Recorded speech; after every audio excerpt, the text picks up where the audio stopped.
I'd like to give you just a brief update on my trip to Iraq and Afghanistan that I took last weekend. In Iraq, clearly progress is being made. They just had a recent round of provincial elections, 10 violent incidents around the country. A couple of years ago, that number would have been over 300. Every major political party, ethnic group participated in this election. In certain provinces, that means they're going to see an entirely new government because of the participation of these different groups who boycotted the last round of elections. That's a positive move. We've got significant numbers of police and military personnel that have now been trained and are equipped to provide security. I think, as fragile as this security is, I think we're setting the framework for when in how American troops can be withdrawn. I expect that over the next 12, 18, and 24 months, you're going to see significant reductions in the level of American troops in Iraq. The situation in Afghanistan is a little bit different. I wouldn't say that we're losing ground, but in parts and key parts of Afghanistan, we're kind of at a stalemate. That's why I think President Obama and Congress will support the infusion of some more troops into Afghanistan, perhaps taking that number from around 35,000, 40,000 troops today to around 55,000 to 60,000 troops so that we can get security in that country.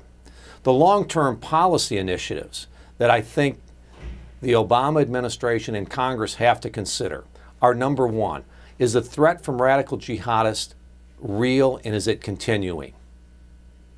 My perspective on that, it's a real threat. The second question that will have to be answered is being successful in Iraq and Afghanistan essential in containing and defeating radical jihadists?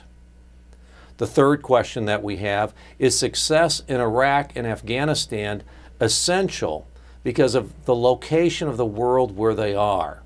You've got 4 nuclear powers, Russia, China, India, and Pakistan, who all have a very distinct interest in what is going to happen in Afghanistan and in Iraq.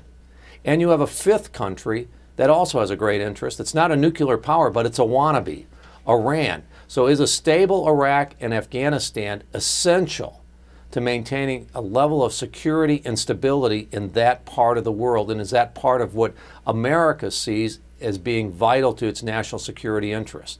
So those are some of the questions that I think we will be debating and considering over the coming months. The expectation is that we will develop a bipartisan strategy, one that President Obama and Congress, Republicans and Democrats can agree on, so that we can go to the American people and make sure that they continue to support the efforts of our troops overseas and the mission that we have given them.